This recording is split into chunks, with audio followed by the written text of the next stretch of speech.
The Moon, Projection Deception, Part 2, Segment 3. So, if you've been following the video, here we go, back to the original moon footage. And in the segment 2 of part 2, I spoke about the Anunnaki.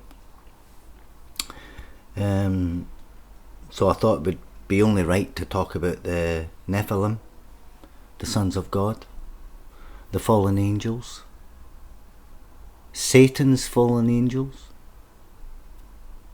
the apocalypse. So who the fuck are these cats? Who are these dudes? Who are these lads? Okay. Oh dear. So the sons of God, as they're known, they were on earth before the sons of God took their human wives, and you look in Genesis to find that. Genesis 6 or something, I don't know, I'm not a religious guy. Well, Genesis isn't really religious, is it? The first, the Old Testament of what you would call the Bible is fantastic. You know, the New Testament is a load of pish to do with ruling your mind, like I've said before. So, you know, you're like talking about hybrid human angel children in this. So when people start to increase on the earth, you know, daughters were born. So these gods, you know, get their hard-ons. They wanted to do a bit of sex, wanted to empty their nachos and save their DNA. So they thought to themselves, wow, these chicks, these girls, man, wow, look at this. They're beautiful, lovely, lovely, lovely, lovely, lovely creatures. So they married into them, you know, whoever they chose, basically. God wasn't happy though. He wasn't going to be content forever. No chance.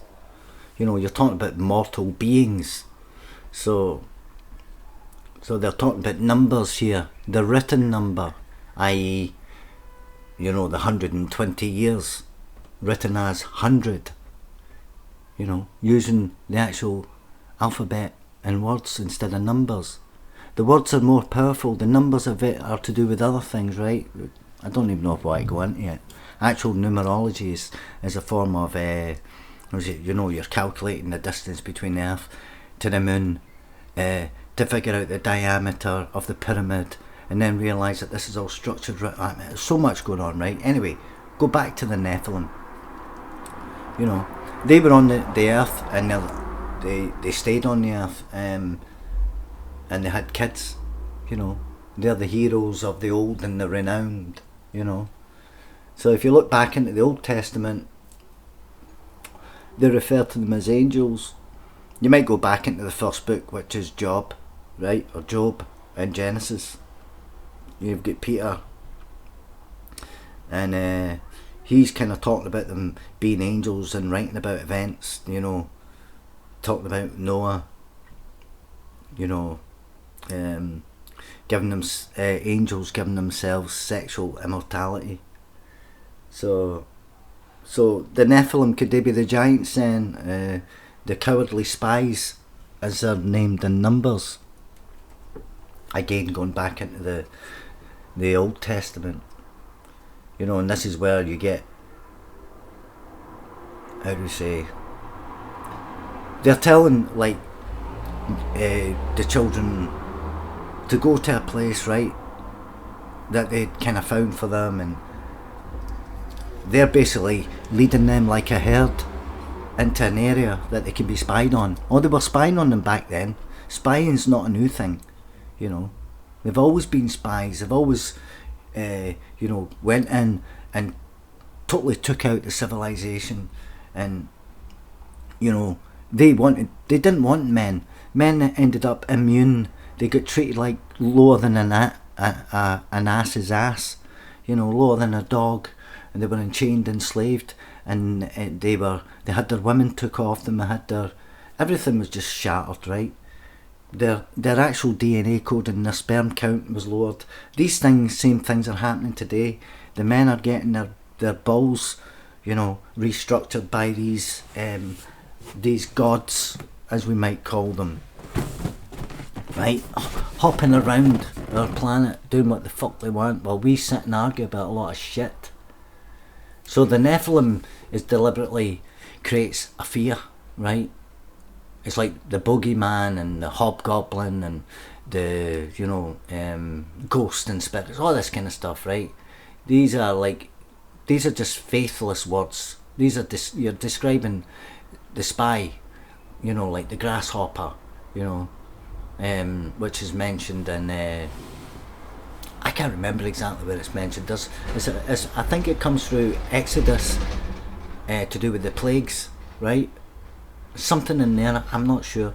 I'm doing this voiceover over the video because I'm not going to try and go into the video, right? I decided just to tell some little talks instead of doing it because it blows my mind, right? So you've got, is there any proof that there were human giants? The Nephilim. I think it was propaganda.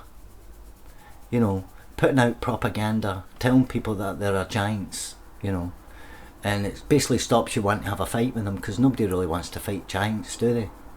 David and Goliath, that's another story. See that story there, that's mad, that one. This is about how nobody wanted to go and fight the giant, and David said, well, I'll fight the giant, and he went down with his little puny, body, and he went and met with the giant and slayed the giant with a catapult. This is just absolute garbage, right? It's crap, so in your scriptures you get the Anak, right? The Anak are the Anunnaki, the Anaku, all they kind of ones, right? They're the same dudes, but they came from the Nephilim, or the Nephil, right? So they're kind of like Nephilim human, right? So you've Nephilim human parentage going on here, right? This could be your Garden Eden stuff, I'm not sure, I can't quite figure it out. So their offspring were able to breathe on the dry land, right? But they died in the flood. So they'd already changed then, they'd already left the old sin behind, you see. They took on a new form, right?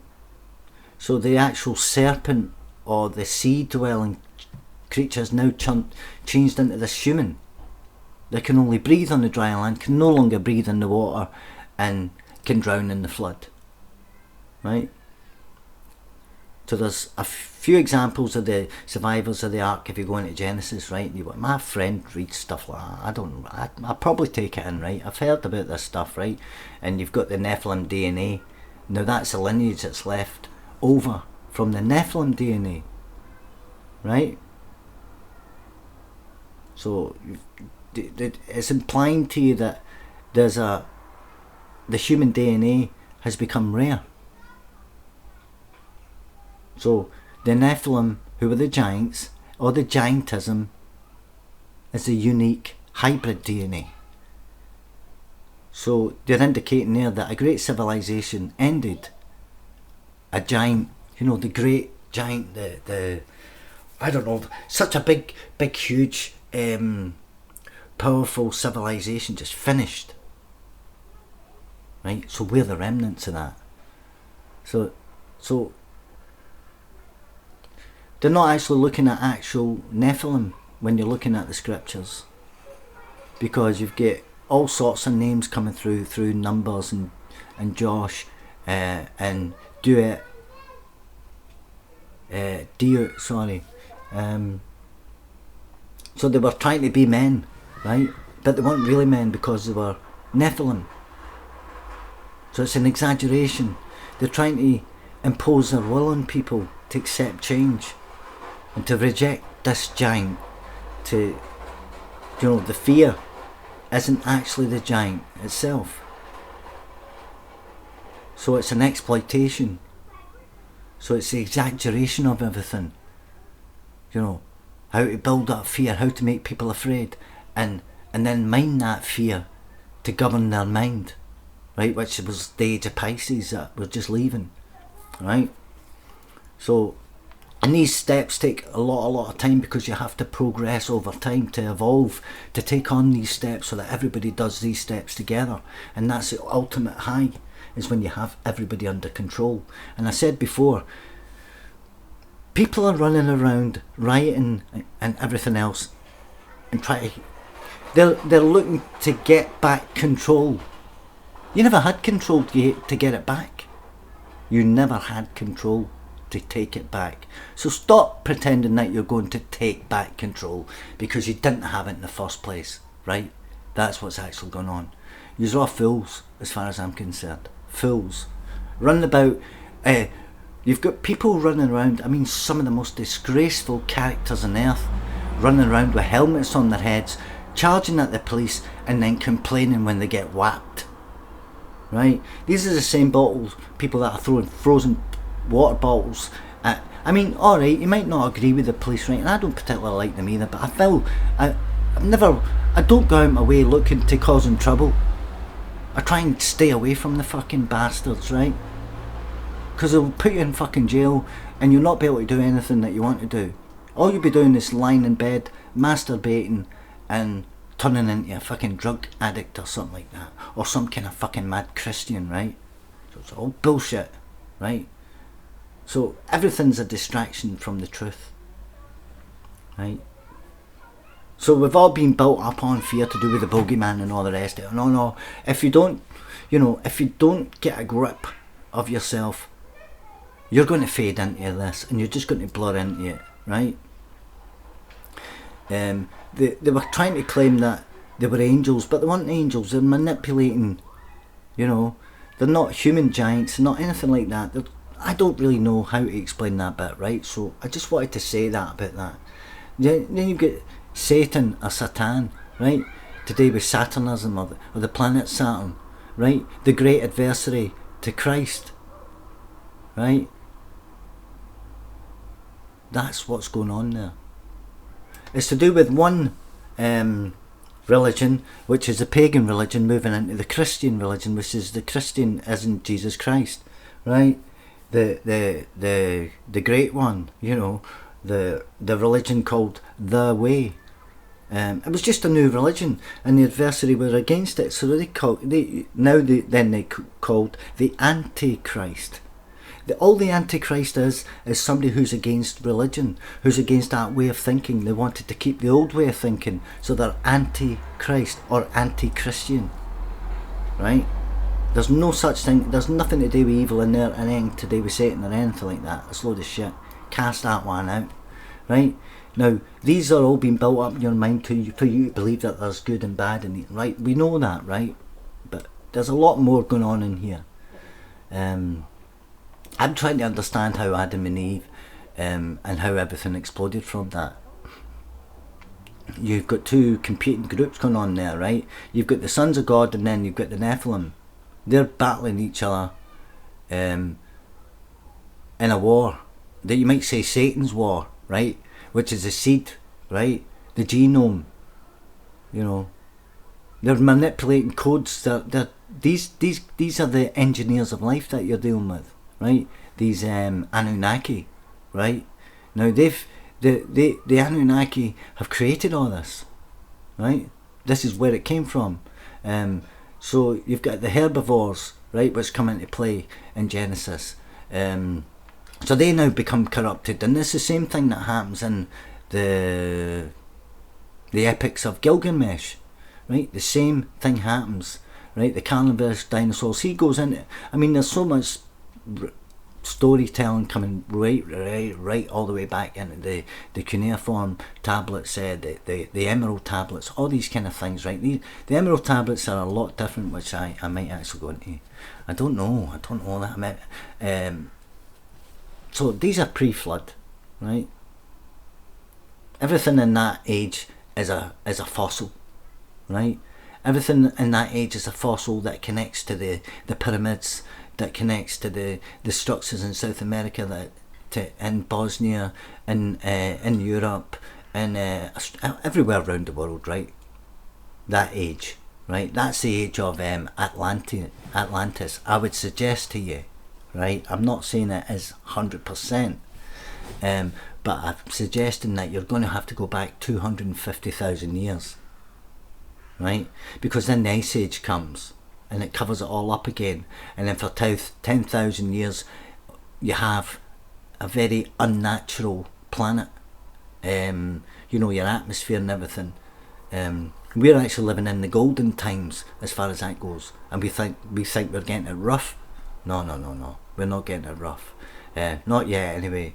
So there's a lot of violence going on there against all the creatures on Earth. They get basically 80% of life form gets wiped out, right? And everybody says, oh, it's God's the culprit.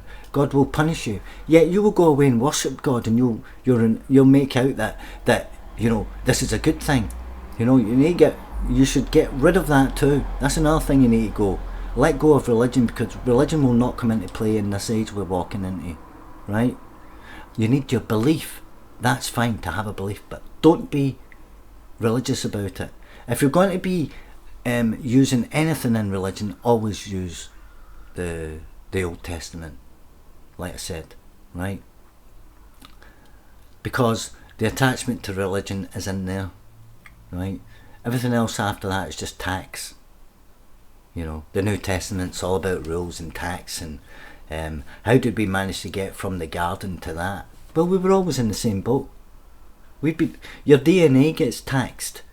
Your DNA is part of a massive slave system where they can regenerate, their species if they ever need to.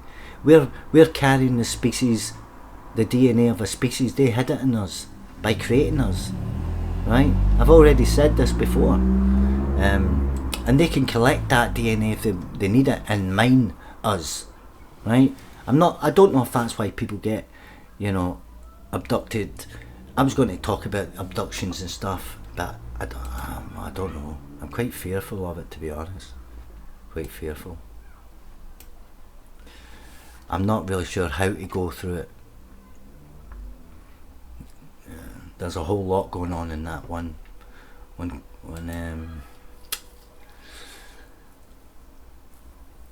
That's a project like no other.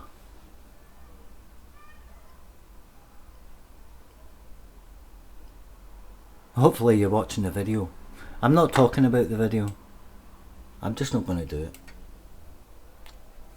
I'm not doing commentary on them. They drive me insane. Satan is always going to win the war of any seed, of any human genome, of any DNA. Right? So we are destined to be destroyed eventually. But it's not going to happen the way you think. People have been going on about this for thousands of years.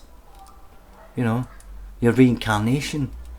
It's like there's a blemish on us. Human beings, we've got a blemish in the brain or something. I don't know. We're like sacrifice, kind of like beings.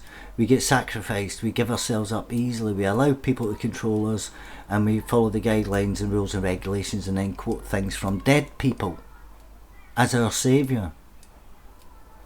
How can a dead person save you? Is there something up your sick head? Don't be ridiculous.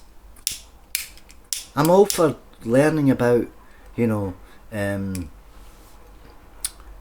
would you say, higher life, higher intelligence and stuff like that. But when you go on about dead people who have got long gone, I think you really need to move on, or even move further back to the truth. And that's what I like to do. That's why I'm called the Source Networker, because I have to network the source. That's the whole point to my name, the Source Networker, right? People have asked me what 369, do you know what it means? Of course I know what it means. I've added it all up. The word 3, 6 and 9 tells you that I know what 369 is. Yeah?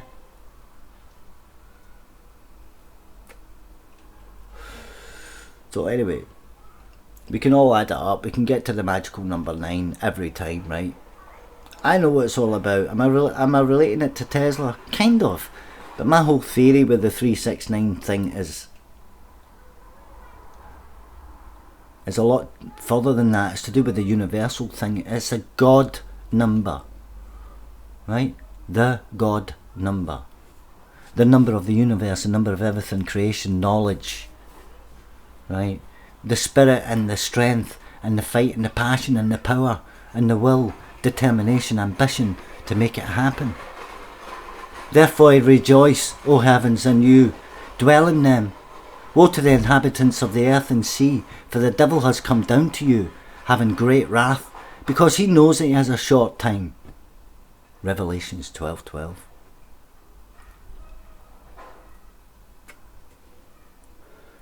So the deception is there. They want to deceive the entire earth, and any concepts of any deity they please, they will throw on top of you, right? There's new times, new laws, strong delusions, there's lawlessness, there's an even greater God, right, out there. So the plan is to ruin you spiritually, so you're damned for eternity. And that's the only way this Satan or whatever the Anunnaki can pain your God eternally, can make your God suffer. Because God would mourn for the loss of each and every human soul. So who is God then? This is why I'm saying to you there are different branches of the Anunnaki. You have reptilians, right? Which we went into, and I'll say about flying serpents and dragons and reptilians, demons. They're representations, right, of craft, possibly reptiloid type human hybrid characters, and demons, which would be their creations. Now we could possibly be demons in another species' eyes. Yeah? We could be a threat to them. Look at these humans being protected by the great ones, the golden ones, the shining ones. You know, the Anu. Look at them. They think they're everything. Let's go and cause them trouble. So that's why it happened twice. That's why the angels were cast out of heaven twice, because they tried to come back in and cause trouble again. But were they causing trouble really? Or are they the truth tellers and we follow the troublemakers? How did, somewhere through time, did these evil ones manage to take over?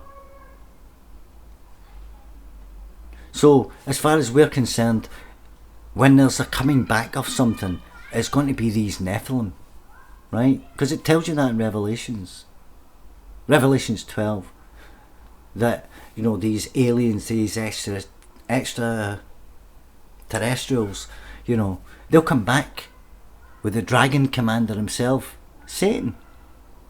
The ancient alien kind of theories is like, is a kind of like a flying frog, you know, the big lie, you know. There's going to be a great revolt. There's going to be like an exaltation of hybrid fucking demons, like 666 on fucking multi-steroids, right? Or there's going to be a beast coming from above, and the Elohim, those extraterrestrial gods are going to come down here, and they've got to change us. They've got to put laws down into our society. They're going to create a Satan seed. They're going to, but the Satan seed is the DNA that they've put inside you that belongs to them, right? So you've got that Adonai-Kam, whoever they are, right? They're even weirder, man. They've got fucking riddles going on. You know, they created the riddle inside the Bible codes that everybody says, oh, Donald Trump, oh, the God says Donald Trump will be here twice, and, you know, all this kind of stuff, right? They're all hidden Bible codes where you can reference it and count so many words across and down and diagonal, and before you know it, you've got the story. I tried it out with the Beano, which is a comic book magazine, and I got quite a lot of good stuff when I was 12, but nothing was to do with, I don't think it was like, I could get stuff like, you know, Liverpool and, Kevin Keegan and football and stuff, because I was into football. British football, that is. Satan, right? He's a crafty character because he's speaking through the serpent itself. He's corrupting the Garden of Eden, you see. He's playing about with Eve. He's remote controlling Eve with his finger up her arse, right? So he's asking her to eat from this tree of knowledge, right? And it's actually a cedar tree, and you get them from... I mentioned it yesterday. Oh God. Oh, I can't remember. Somewhere at the edge of the Mediterranean there. Gone into the Middle East. So Satan is that tree, right? He's the tree. Satan is a burning bush, he's a tree. So all the trees that I see in these videos that I watch, and I can tune into them, and I see like machines and that on, that's what's going on. That is the Anunnaki. They're the Assyrian, you know. They're the how do you say, they were having a battle with the kings of the north, which are the Adon Nakam, right? Just again in Genesis. You've got a big occult phenomena going on the planet about UFOs, you know. They're conditioning man to accept, you know, these ancient theories, right? That there's an end of time thing going on. So one of the people that I have got a lot of time for, Mickey, had brought it up to me about people crying that the end is nigh, and she's saying, well, why don't you let it, where show me, or give me more, and this is going on day after day after day after day after day after day, months and months and months, and it pure melts your head, because it never gets anywhere. There's a lot of funky characters involved in this, right? So when the dragon UFO fleets arrive, right, and you've got this Elohim thing going on, right, just remember that this is a ruling, these are rulers, these are intelligent forms on a different level. They'll laugh at you. People would laugh at you if you mentioned stuff like intelligent beings and UFOs. These days they talk about it as if, oh look, this is a UFO, this is a UFO. Why not just start calling them identified flying objects? We know they're there. The sky's littered with this big, huge, massive machine, right? And it's spinning and spinning, and it's using our atmosphere to power itself up like a Tesla cold steam engine, like you've never known, right? It's creating plasma. It's just everything going on, right? I don't know what the hell's going on with it. Right? I'm just me. So in every new age, right, there's going to be a prophet, right? And he's going to talk to you in a strange spirit. He's going to be there. He's going to be somebody that's going to prophesize. He's going to be telling you about these creators. He's going to be bringing you into the new age. He's going to be welcoming. He's going to say goodbye to the kingdom of God, and he's going to waken up this beast and slay it. So I feel it's time to start slaying the dragon men. The most powerful delusion is that the people that you trust, right? In the trust comes all these words and no actions. All their actions always seem to fucking squeeze you. To take another dollar or another pound out your pocket. You know, your food prices go up, and you're thinking, wait a minute, I'm a human. I need water and food to survive. You took away my rights as a hunter-gatherer by making land tax and trespassing and cemetery city tax and all the rest of it. So how do I look after myself when all this is gone? How do I do it? So here we are, still under control of the giants, still fearing the giants, you know, the giant corporations, the giant governments, the giant continental populations of China, India, America, Europe.